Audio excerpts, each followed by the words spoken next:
Welcome everyone to this afternoon's brown bag presentation on short-term study abroad course trips at Rockford University. I'll be presenting today. My name is Marilen Loyola. I'm Associate Professor of Spanish here at Rockford University, as well as Chair of the New Languages, Philosophy, Religion, and Cultures Department. I specialize in contemporary Spanish theater with an emphasis on memory and migration studies. I've been at RU since 2015 and teach Spanish language, literature, translation, and culture courses, as well as Latin American history. I also produce Spanish language plays with my students, and I've published on theater, migration, and memory. I frequently present at literature and theater conferences in both the US and abroad. And I've organized 2 short-term study abroad course trips to Spain, which bring me to today and the opportunities to speak to you all about short-term study abroad trips at RU. I'm also a member of the Council of Global Affairs, as is Maria Diemer, my co-presenter and director of Global Affairs here at RU. Maria unfortunately had a conflict and couldn't be with us live today, so I will play a short video later on, probably at around the 25 or 30-minute mark, in which she will talk about the resources available through the Office of Global Affairs to all of you thinking about planning a trip in the future. So the focus of the first part of this presentation, which is my end of things, will have a short workshop portion to it, but it'll really look at curriculum design, thinking about the why, what, how of trips, and of course, the curricular end of it, but also it takes a little bit of imagination to I think put together a big trip like this. For some of you, the possibility may not have entered the scope of your programs yet, and for others, this may be an easy or obvious fit. Either way, I hope this is a useful workshop that gets the short-term study abroad course trips wheels turning. And with that, I will go ahead and share my screen.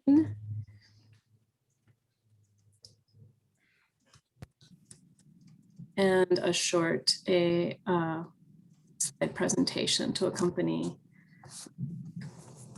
Everyone can see that? So let's jump right in. What's the what of short-term trips? Short-term trips, we've seen trips that run anywhere from about a week to a full 2 weeks, but they can be longer. Okay, so there's a bit of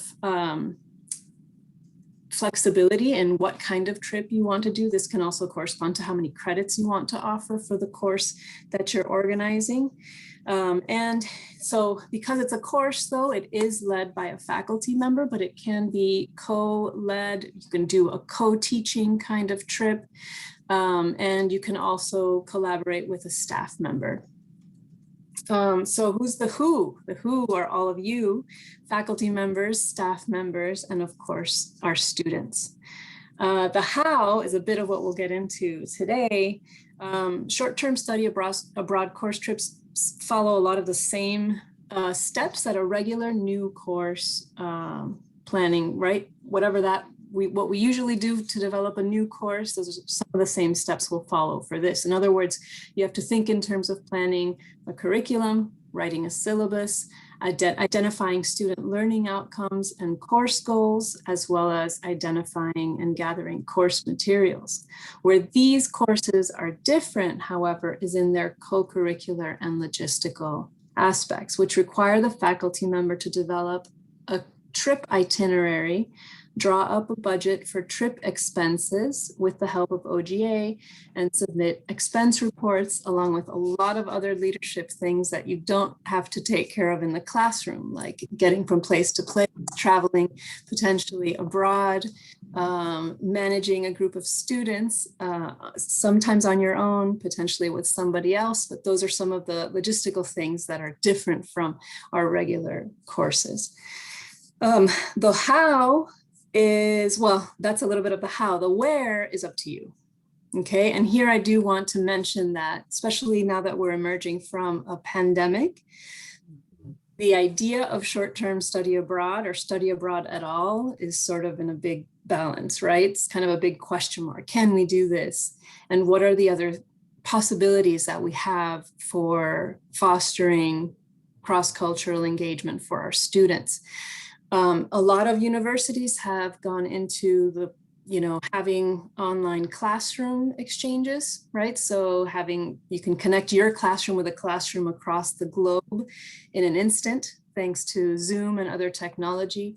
There are also, of course, study away trips, not necessarily study abroad trips, but study away, right? So cross-cultural experiences in Chicago with, a diverse community that's local, right? You can do a history trip. Like I had at a different institution, a history professor who led a trip following the Underground Railroad, right? They're domestic, but also kind of cross-cultural in this historical sense, as well as with regard to understanding different parts of the population here in the US. So I want this talk to kind of open your minds to as well conducting these kinds of cross-cultural exchanges in the US potentially, as well as abroad. And then the why is the bigger and sometimes more interesting question. As I mentioned, short-term study abroad, but any kind of cross-cultural exchange that we foster develops our students' intercultural competence. It deepens their global learning experiences. And here you'll notice that I'm using some of those AAC&U rubric topics, titles, right, that we're drawing our student learning outcomes from. And this is an important part of how we devise our trips and our curriculum. And it also turns nations into people. And that's a Senator Fulbright quote I'll show you in the next slide. But again, is it necessary to travel abroad to gain cross-cultural insight and understanding? Not necessarily. So let's keep doing this and broadening the scope of how we do it.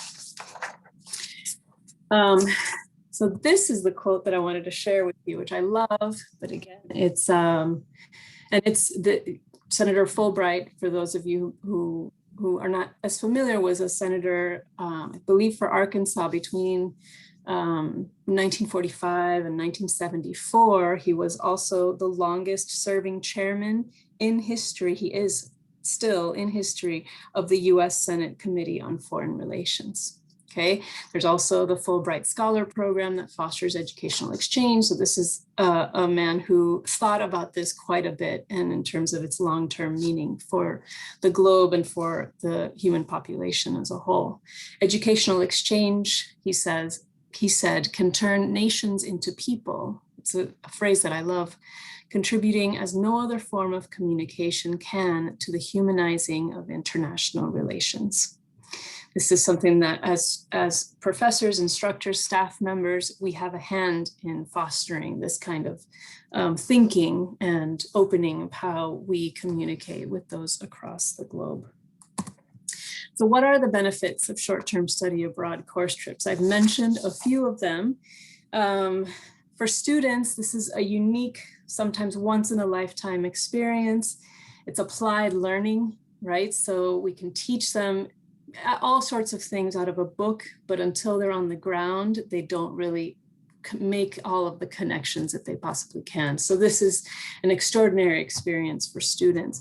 For faculty members, this develops our connections across the world to different communities, whether again, domestic or in country abroad. We start to meet more people, more professionals that do what we do in another country, right? So those kinds of connections are lasting. They get to know our students, we potentially get to know theirs, and we see how they do what we do differently, potentially, right? And they learn from us as well. For staff members, it's the same thing. You start to make connections with faculty members, which of course enriches the academic side as well as the staff side, and you get to know our students again in a completely different context, right? It's a very lived, on the ground, day-to-day experience that's really enriching and wonderful. For the university, it seems like it's a no-brainer. This gives the university global visibility, but also it connects this university to others locally and potentially creates connections and future collaborations. No, it's not something that I've seen done, but we can invite potentially in the future some students from other universities to join our study abroad programs, and maybe we can send our students to accompany those of other universities. So it creates those kinds of connections, which connects us again to the wider community. Study abroad sorts of exchanges are things that, though they don't happen that often, they can set a university apart from others. What's interesting about short-term study abroad in particular is that 80% of the study abroad experiences that students engaged in 2018, or about 80%, actually almost 80%, was in trips that went on for 8 weeks or fewer, right? So this points us to a different kind of thing. We have semester-long study abroad experiences that our students have engaged in. Short-term study abroad experiences are far more manageable, right? And they're more affordable. They're schedule-wise easier for our students to incorporate into their work lives, their family lives, their personal lives, and the same goes for us as faculty and staff members managing a trip, right? So it encourages, this is encouraging for us to see this as a much more manageable kind of concentrated cross-cultural experience for our students.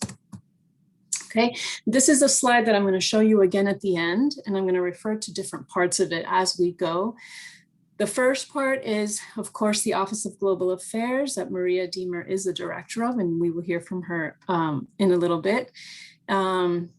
Lots of resources. She's going to outline exactly where and how the OGA can help us as we begin thinking of and planning our trips, even if we're thinking 2 or 3 years out, and especially if we are, because they have a lot of ideas of how to do the play-by-play and how to do it step by step.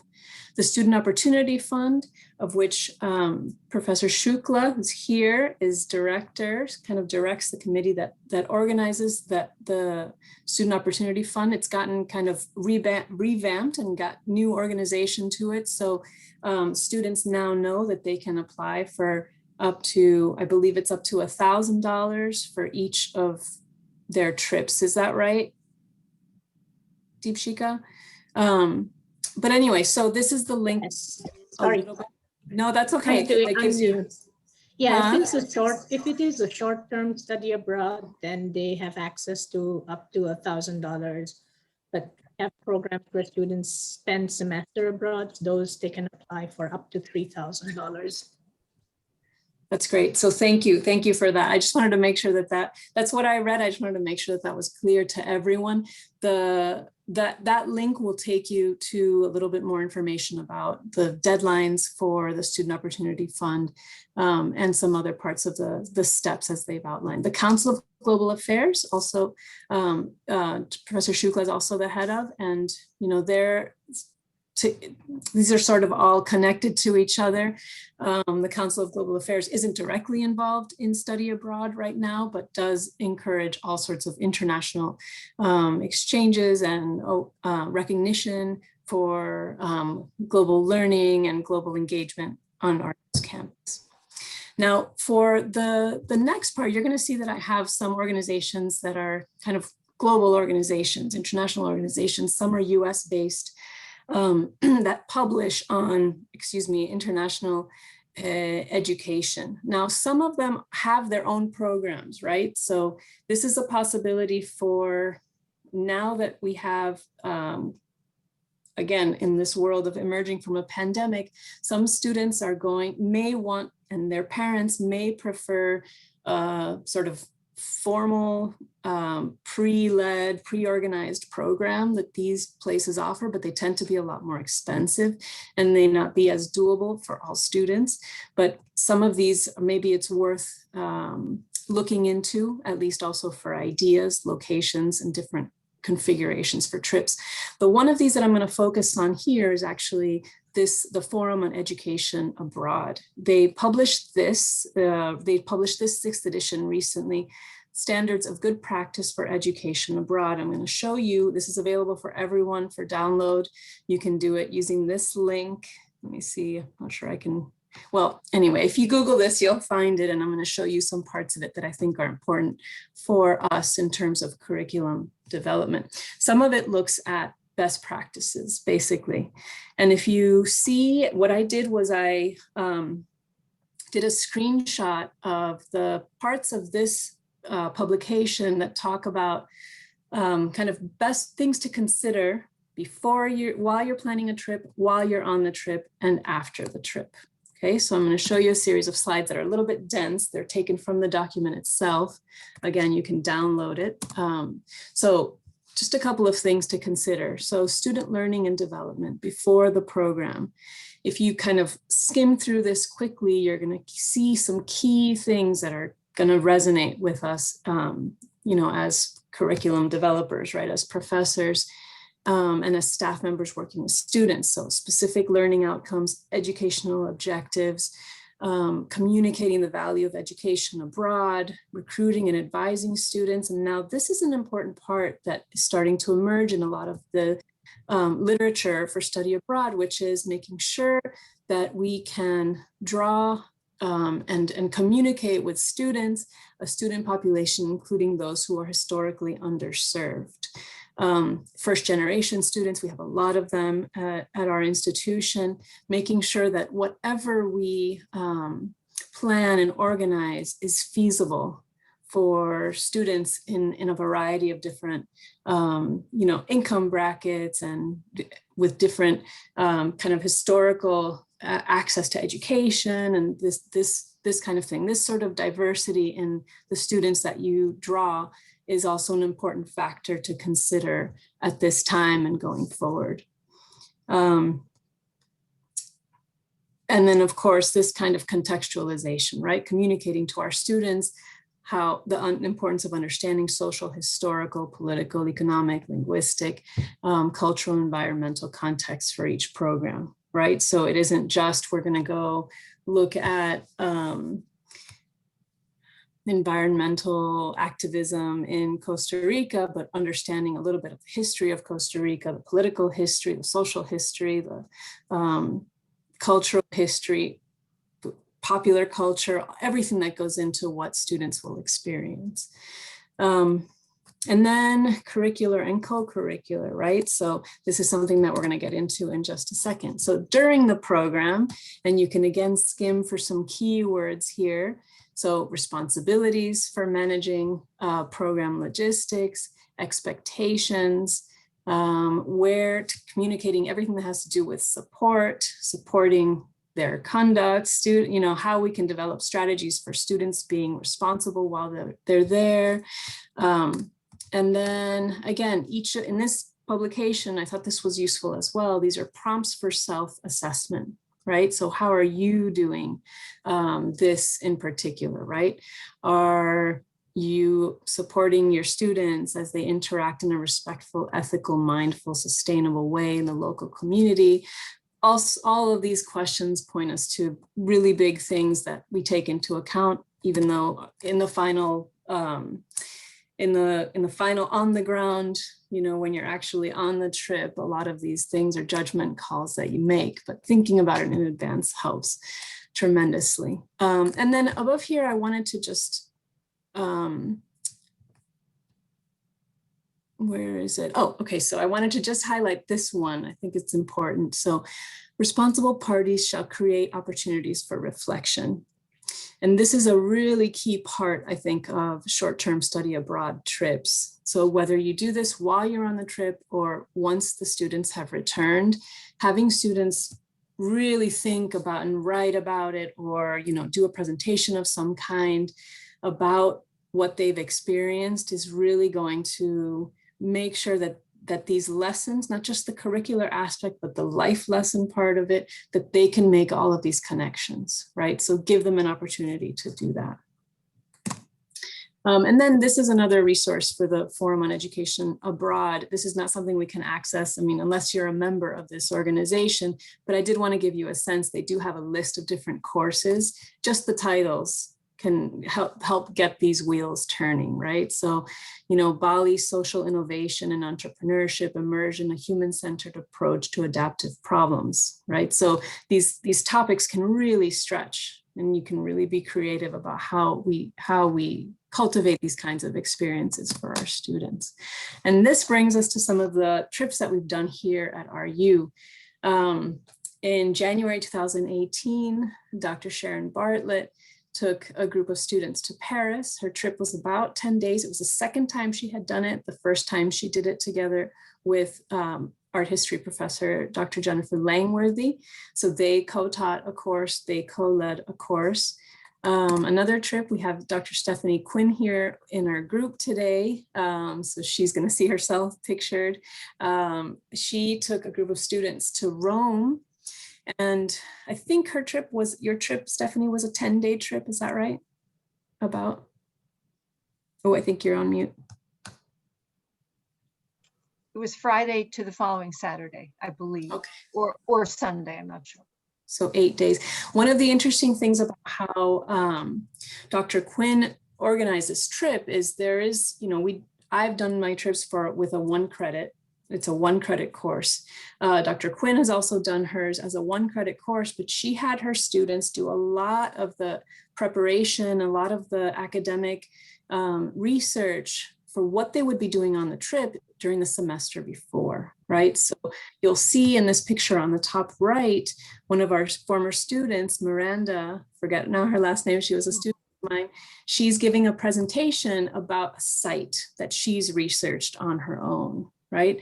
And so that's an accountability part, an assessment part that you know that, you know, Dr. Quinn started building the students' knowledge base so that when they were on the trip, they were kind of doing a little bit of teaching of their own, right? And really owning the material. And you see this in action in this picture as well. So, but again, different ways of doing it. When I took my students, and I'll show you, here are 2 trips.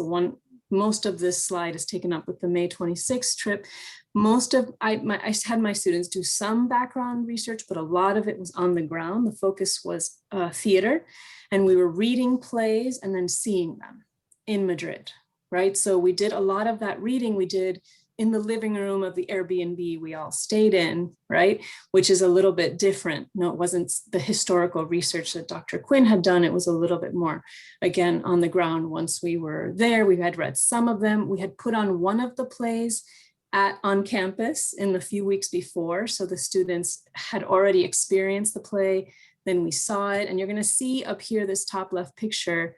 And these 2 right here are both related. This is a kind of a roundtable discussion with the actors, producers, director of the play that they had put on, that we had put on campus, right? So I participated in this roundtable discussion, but right here, you're gonna see that our RU students are sitting there, and in the audience conversation, the audience members started asking RU students what their experience of the play had been, right? So this is in the middle of Madrid, and suddenly our students are, a source of information for this international community abroad in a really unexpected way. Here you see our current student, Bianca, speaking to Juan Mayorga, playwright, who is one of Madrid's most celebrated and internationally represented. She had actually asked a question at a talk back after a play, and the playwright said something like, "Bianca, are you looking for a job?"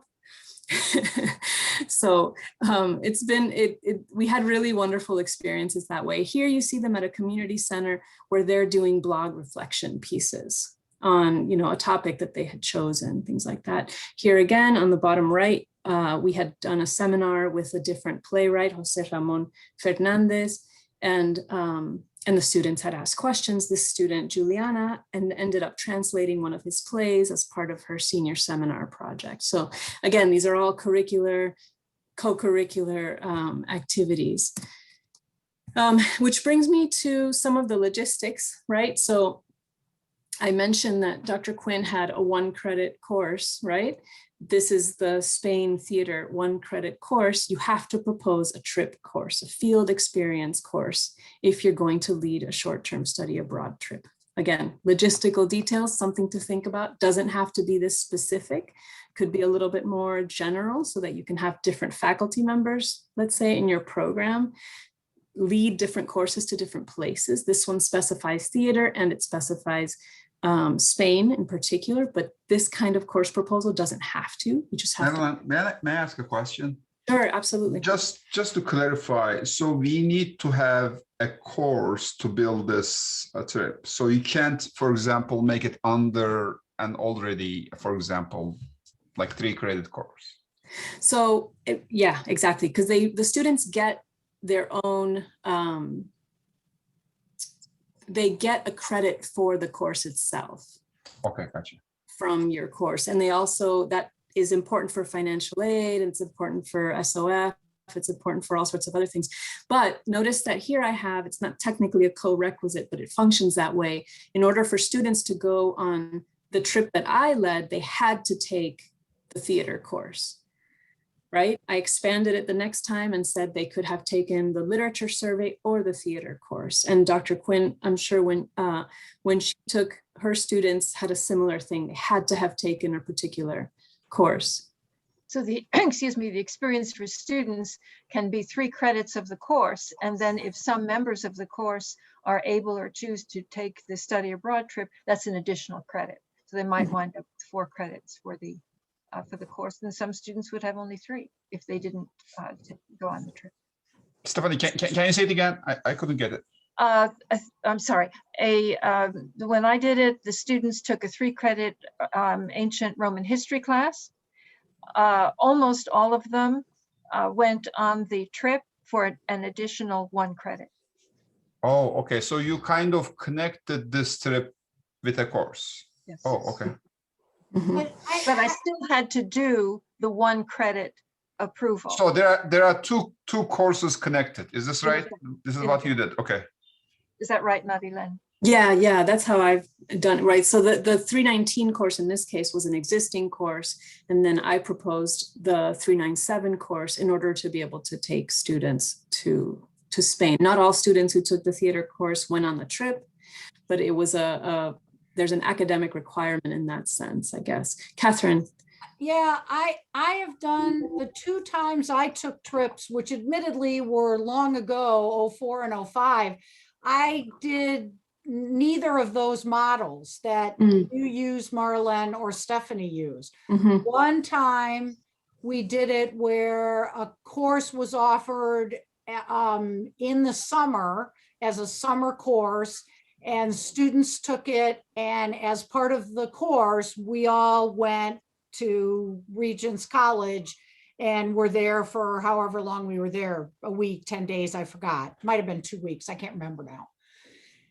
And then the other one was a course that was offered in the spring semester, for which, and it's kind of like what you guys did. Some of the students, well, actually, now that I think of it, all the students were initially going to go abroad and do the study abroad part of the course after classes were done, but it was all still part of the same class. There was no additional class or additional credit.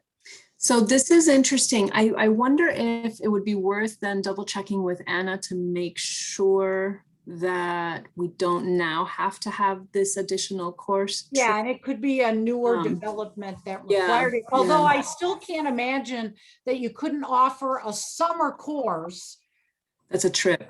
As a trip. But Right. the problem with that is there's no financial aid or anything for summer courses. So that's why I didn't do it again. Sure. Deepshika? I think another way is to use the idea what psychology did for their study abroad or planned study abroad last year. They had prerequisites instead of co-requisites. So where you have to have psychology 100 and human development 215 in order to be eligible to register for the study abroad 397 or 297 course. But they did have a separate trip course, 297. They did have a separate trip course, but the requirements to be eligible to register in that course was a prerequisite, filling a prerequisite like 100 and age def to 15. Essentially, this co-requisite 319 is also a prerequisite because it wasn't technically tied in registration. So it functioned that way. And when Dr. Bartlett did her trip to Paris, her students, I think, also had as a prerequisite, they had to have a certain French course. And that was more of a language focused trip as well, because the students were language students, not necessarily upper level content students. So I think that she had a proficiency level, something like that. So there are many different ways of configuring this, but just double check with the registrar before you start planning and talking to students to make sure that the curricular element is squared away so that there isn't any issue, whether you do it the way Deepshika described it, or the way Catherine described it, or the way Stephanie and I have done it.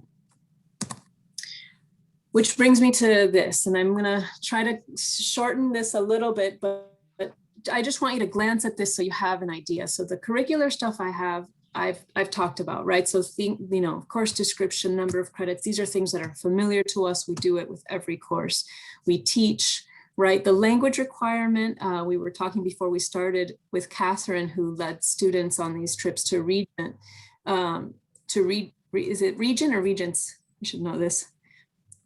Regents in England, where the language requirement regions and where it wasn't a factor, right? So everyone speaks English there, and therefore that wasn't an issue. But if you are going to a place where you can decide whether you want students to have local language proficiency, or if you deem that it's not necessary because everyone that you're going to be working with, or most people you're working with while on the trip, will speak English as well. That's a judgment call that you make as an instructor.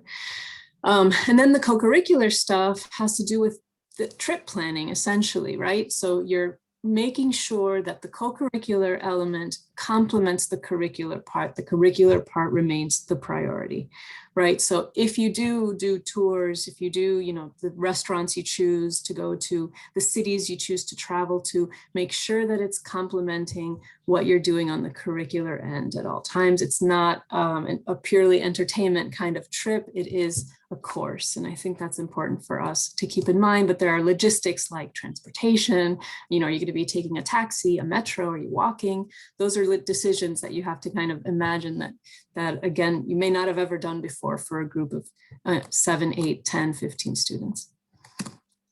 So any questions right now? So this is, any questions? I should do that 10 seconds. I just thought of one. I'm glad you gave the 10 seconds. Yeah.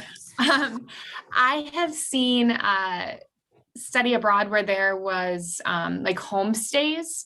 And so I'm just wondering what that might look like, how that kind of would coexist with RU policies and things like that. The RU policy part, I am not too sure of. There may be some requirement. This is where it may help to go through an organization that has already identified good homestays that have a history of being good hosts. But I've seen homestays with short-term trips. I just have never done it myself. I don't see anything. I've never seen anything that said it wasn't allowed. So I think it's a matter of probably partnering with an organization or an institution that has identified and already vetted hosts. But if you had like I've stayed both times in an Airbnb with my students. The psychology professors were going to have students staying, I think, on campus and maybe at a hotel or some combination in 2 different countries, 2 different cities. And so there are lots of ways of doing this. I think if you did a partial homestay for, one part of it and then stayed with them for the second part, or did the entire thing as homestays, as long as you had a central location where you could regroup, right? So maybe an institution or university that you could meet at for classroom time or anything like that. I think those are all details that are workable. And like I said, I don't see, if you all have other information, please do say so, but I don't see that there would be any reason for that not to be allowed, as long as you did all the homework stuff, and make sure that all the liability paperwork is squared away and that these are good hosts. So I think it's a tremendous experience. So I would highly recommend it. I just haven't done it yet. So I'm going to give you questions. Yeah, thank you for your question. Anything else? So these are the questions that I would say would get us thinking. I'm not going to give you the workshop time to actually make these lists, but if you could take a snapshot of these questions, especially for those of you who haven't thought of this yet, I'm just going to read them out, and then I'm going to go on and introduce Maria Diemer and play her video so you can see where the resources end of this, how it plays out with OGA.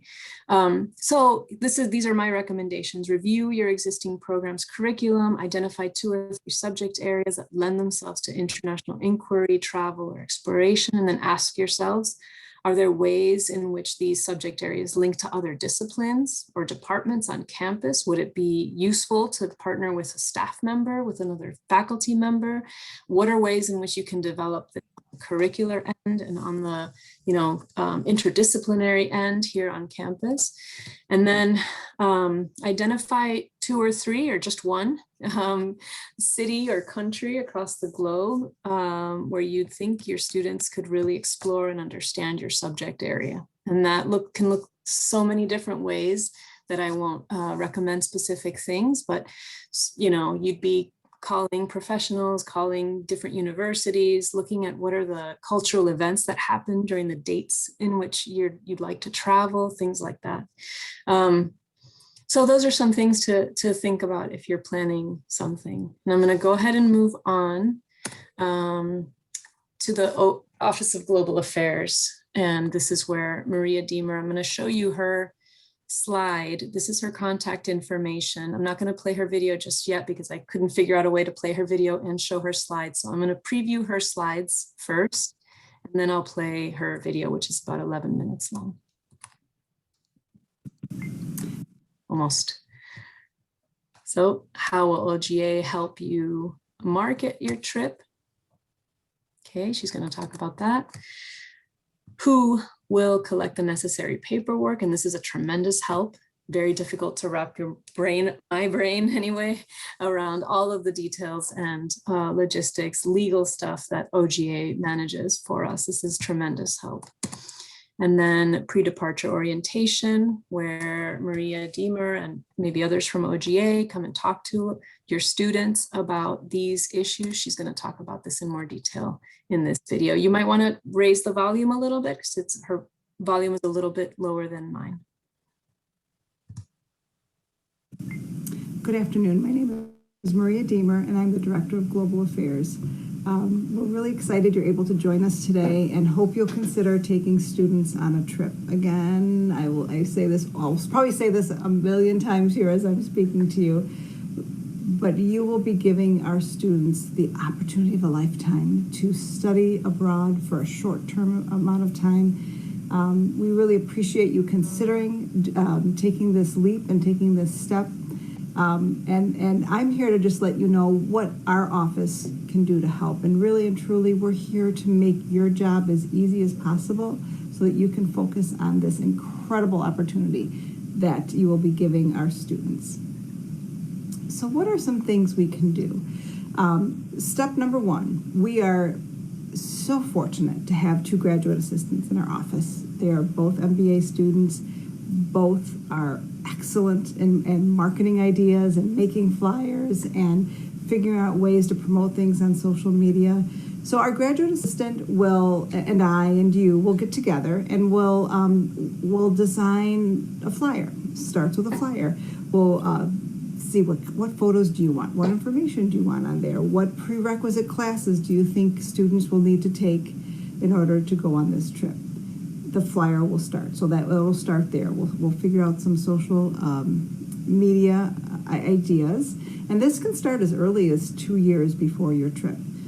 Ideally, 2 years, 18 months, get those first flyers out so that we can have some informational sessions for students to start thinking about, oh my gosh, in May of 2023, there's a trip that I want to go to. So I know I need to take this class, and I need to save some money. I need to maybe do some fundraising. So the earlier we can get this out and students' minds to start thinking about it, the better for all of us.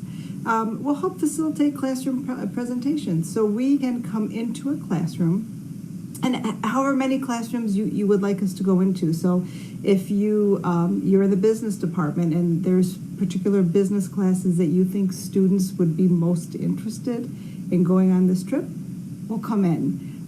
We can share our flyers, we can share some photos, we can get them excited, share some past photos and past videos of trips, so that students can get the idea and see themselves as taking a trip like this. We also organize a pre-departure orientation. So that is all of the nuts and bolts of traveling overseas. And I'll talk a little bit more about that later. And as I said, we work with marketing to help promote social media.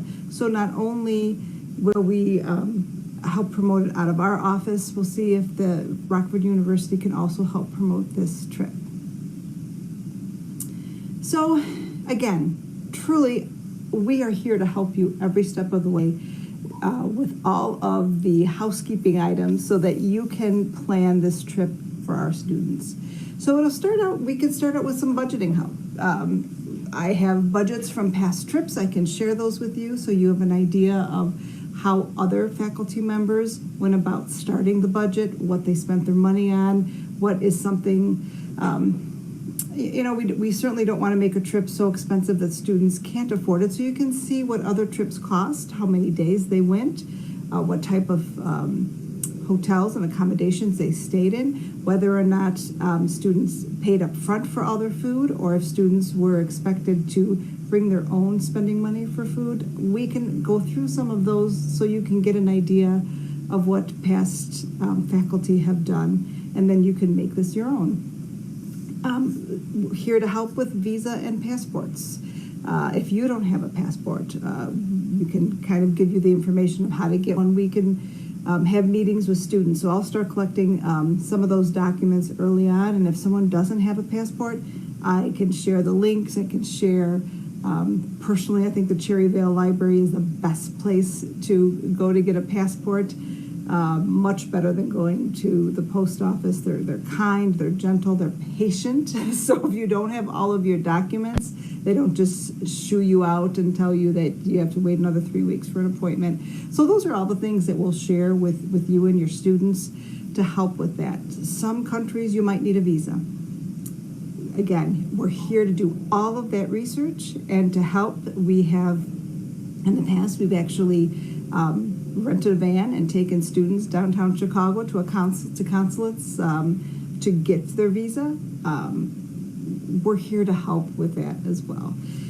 We also try to take some of that figuring out what departments you need to do what. So we work with SAS pretty closely, making sure that the courses, that they're aware that there's a study abroad trip, and that what the deposit, what the payment methods will be, which students are part of the class. So I'd like to take that off your plate. Certainly will include you in every one of my conversations, but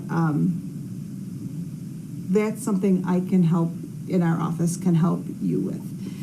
We also work with the business office. So if you've never had an RU credit card, I will help you get that started, and you'll continue to have those conversations, but I can help you with the expense reports.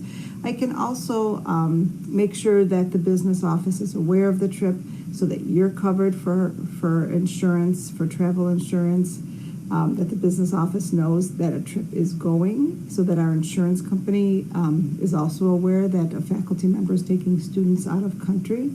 And like I said, I'll collect all those documents. So health documents, insurance documents, make sure that I have a copy of everyone's passports. So I will take care of all of that. I will have a digital copy as well as a physical copy in our office. And the digital copy will come in handy. I'll talk about that in a moment. And I also help with travel insurance. So students need certain study abroad insurance, and that will be part of the SOF application. But I can help with all of that. I'll make sure that I get them to fill out the paperwork. I take that over to Lang. Lane confirms everything. I will have all of that information here. So if something happens to a student and the student can't find their paperwork, I will have a copy of it at the ready, a digital copy and a paper copy. We're also here to help with this Student Opportunity Fund.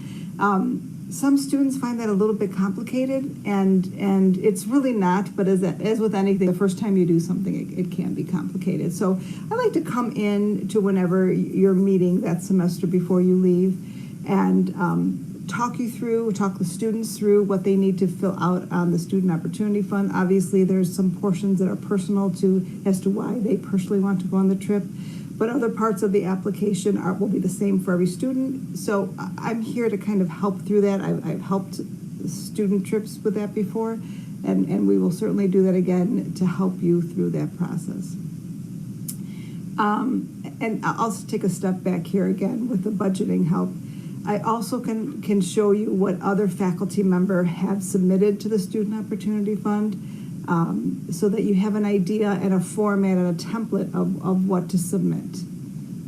And then moving on to the pre-departure orientation. So a month or two before your trip, we'll meet with the students, and we kind of go over a lot of stuff.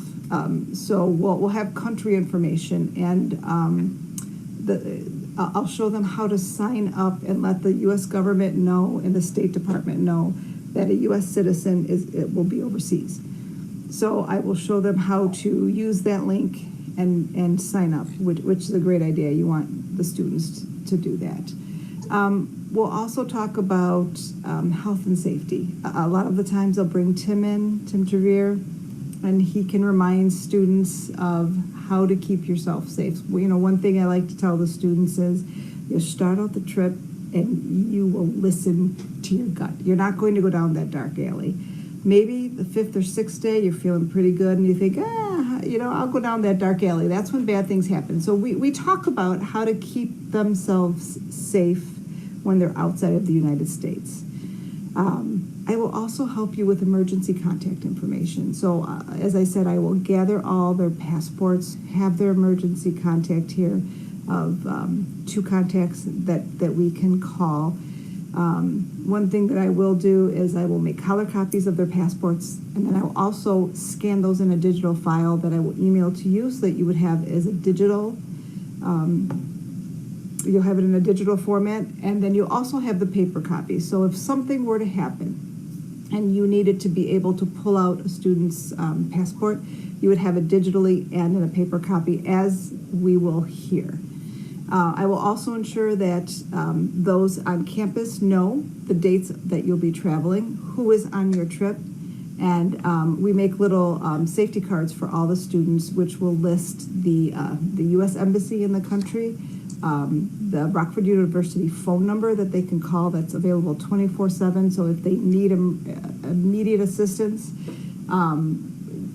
they will be able to do that. And the people that answer the phone will also have information that we have a trip that is overseas. And if someone calls, these are the people you need to contact immediately. And then you'll have that support in the U.S. So if somebody gets hurt, we can help navigate with the insurance as much as we can here. Hotel issues, we'll do as much as we can to help you here. I wish I was there able to answer questions, but my email is mdiemer@rockford.edu. My phone number is 815-394-5112. If you need anything or have any questions or even thinking, oh my gosh, I think I could take a trip, please give me a call. Would love to talk through this. Again, we want to take away as much of the paperwork from you so that you can plan an amazing experience for our students, and one that they will remember for a lifetime. So again, thank you for taking the time to be here today. And I look forward to helping each and every one of you plan a trip. Thank you.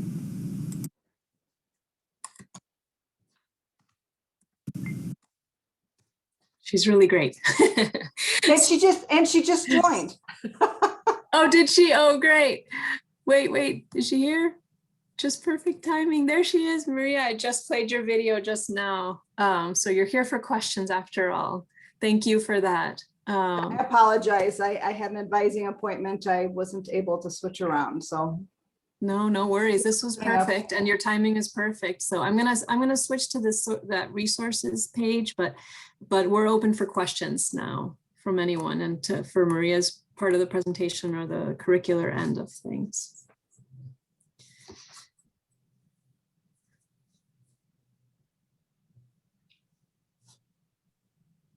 Hey, Maria. How are you?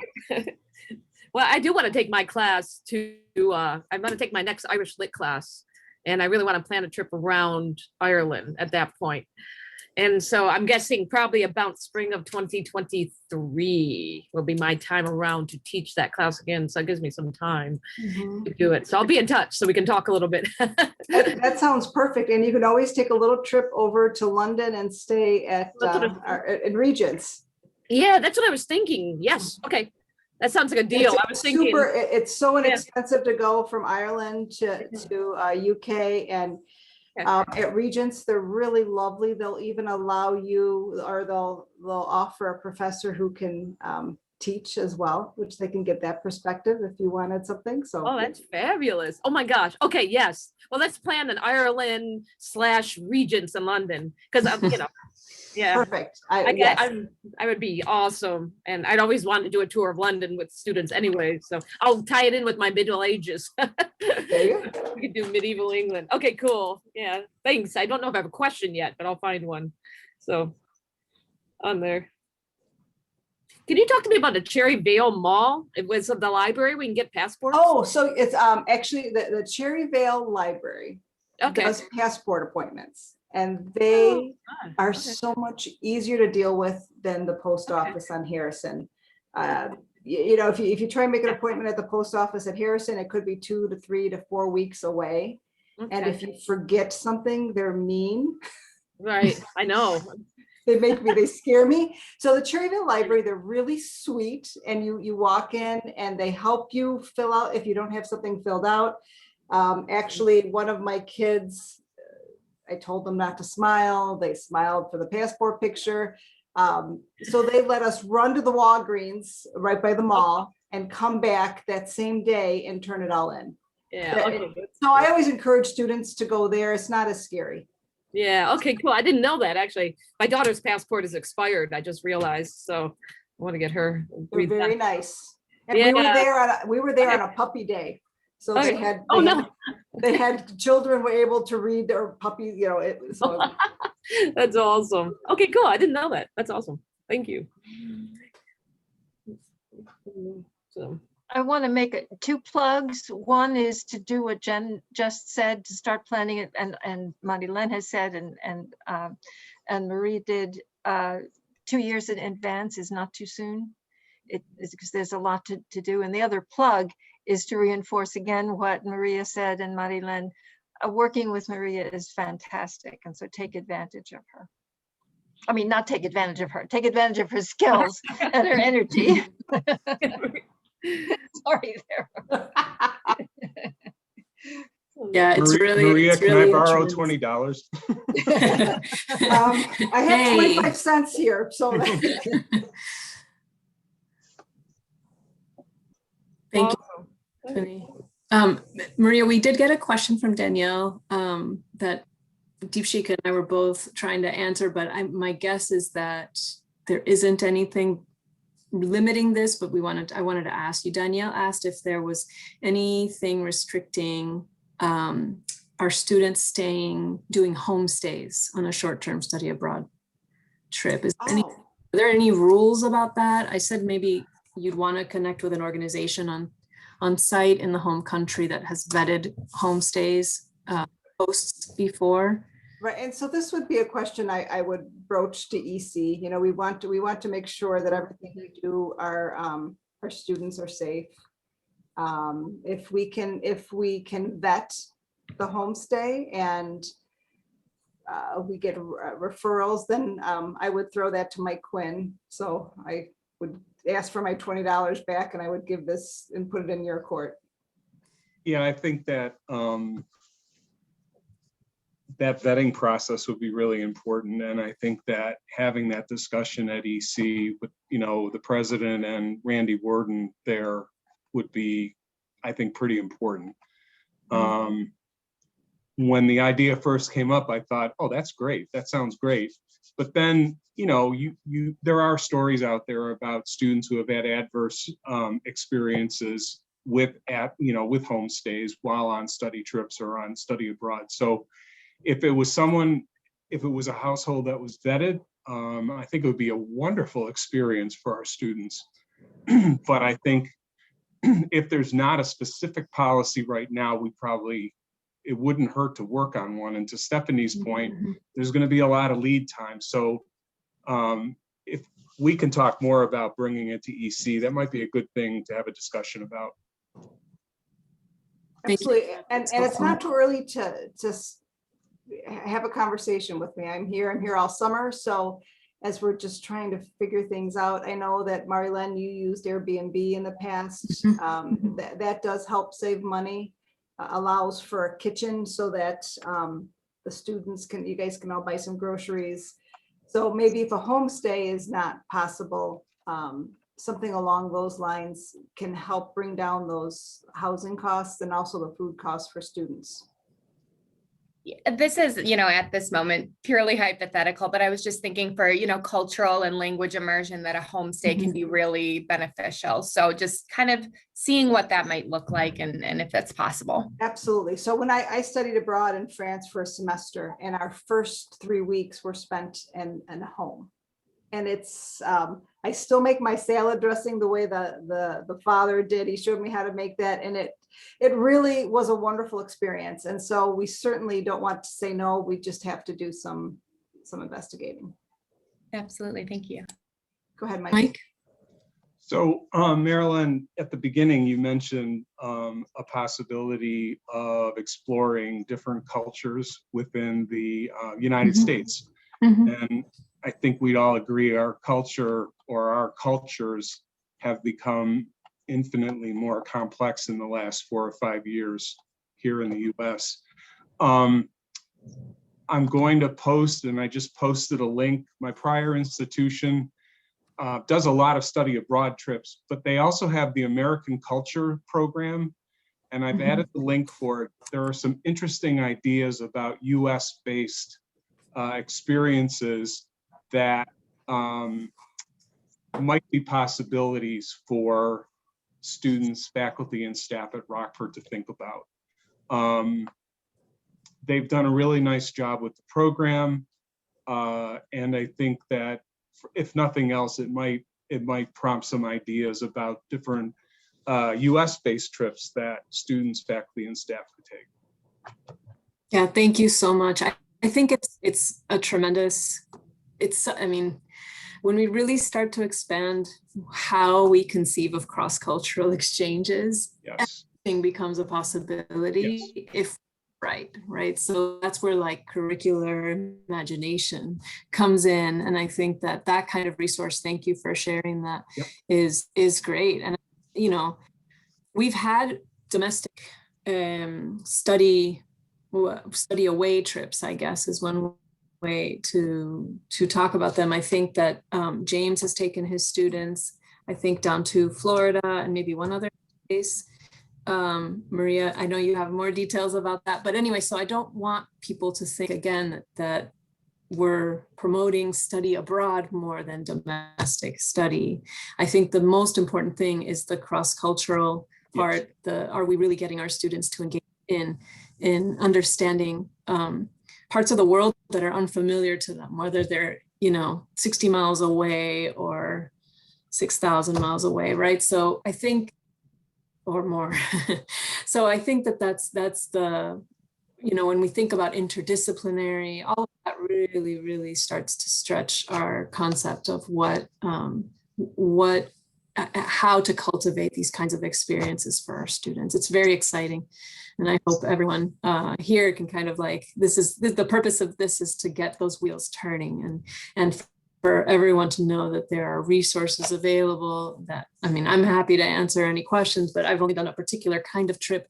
So knowing that, you know, Catherine has led 2 trips to Regents, for example, and even in the planning that the psychology professors were planning a very particular kind of trip as well. Stephanie has led a trip to Italy, actually more than one, in a particular way. So I mean, these are all different iterations of what's possible. And James has done these domestic research trips. And so all of this is possible and within this scope. It you know, they all include a professor keeping very orderly track of receipts. Right. I can't stress that enough. You know, I can help with that. Our office can help with that. Donna, did you have a question? Yeah, Maria, I was just wondering, do you have any contacts with China? Is there any way we could do like an exchange program or something that we could send students over? So for a semester or for a faculty led? I don't know. I was just thinking that we have so many Chinese students here in the program that it would be kind of nice to bring some of our students over there. I don't know about an entire semester. Well, we have one university with whom we have a relationship. We've never sent anyone over there. I've never personally been over, so I'd want to vet them a little bit. But I know for if a faculty member wanted to go over, we do have some great contacts, and I'm certain that those universities would help with probably the housing and maybe some touring as well. So certainly would be a great opportunity. Okay, great, thanks. Maria, can I ask you a question then? Yes. That made me think of Kobe College in Japan. Now, what would be the relationship? Because my other idea would be a trip to Japan because of my Japanese literature class, and I'd love to, you know, to. So we have an exchange program with Kobe, and I don't remember if John Burns ever. I know John Burns did a sabbatical. I don't know if he ever took. I don't know that he took students there, but they do have dormitories. So certainly, and I know Kobe College would be thrilled to have Rockford University students come, and you could do a portion of your trip there if they had room in their dormitories. I'm certain they would be happy to have you there. So certainly something to explore. I know that there's great transportation and the city of where Kobe is escaping me right now, but I know there's great train transportation right to Tokyo and some other big cities. Yeah, okay. Because that's my other idea is to do a trip to Japan, and then it just hit me to coordinate it maybe with Kobe College, because I've been to both, and I've been to Tokyo also, so I think it would be really fun. I know when I when I taught the class that they wished. Of course, that's more expensive, probably. Yeah, it might be, but we could work around that. It's a great opportunity. As Ivy said, she spent a whole year at Kobe College, an RU student. It gives you, it's a non-Western country, but so modern that it was just perfect for her. Yeah. And I'm sure if you've been there, you know what I'm talking about. Yeah. And that's great. If you can go somewhere where you've already been, or we have a relationship, I would imagine some Kobe, like I said, Kobe College professors would probably love to do a lecture, and that would be a fabulous way. And we always have exchange students coming from Kobe. So what a great way for our students to be able to reconnect with some of our former exchange students. Fabulous. Yeah, thank you. You're welcome. So one or the other. Both great options. Or maybe both. Maybe why not? Why not? Or one after the other, yeah. Seriously. Okay, cool. Thanks. Great. Any other questions? Wonderful. Well, thank you, everyone. Thank you, Maria. I'm so glad you got to join us for the question and answer period, which was perfect timing again. Thank you, everyone, for taking time out of your days to join us in this conversation. We're all here to help if this becomes a real possibility, or if you just want to brainstorm ideas. please contact me or Maria anytime. And thank you. Have a Thank you. Absolutely. Go study study and abroad. travel on. Travel, that's right. Yes, exactly. Okay.